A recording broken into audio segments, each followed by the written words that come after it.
सगळ्यांना आवडणारा खरवस बनवूया।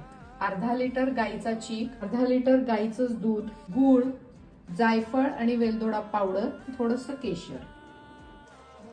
गाईचा चीक आणि गाईचं दूध एकत्र केलं।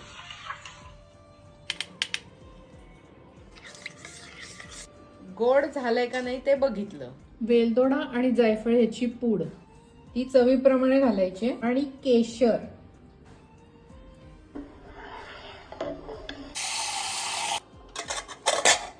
हे जे मिक्सचर तयार झालेलं आहे ते आपण आता इडली पात्रात ठेवून वाफवून घेणार आहोत 10 ते 12 मिनिटं।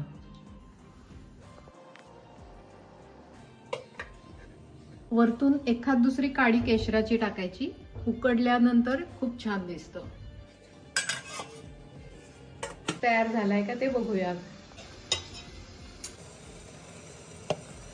सुरीला लागला नाही याचा अर्थ खरवस तयार। Wow, enjoy.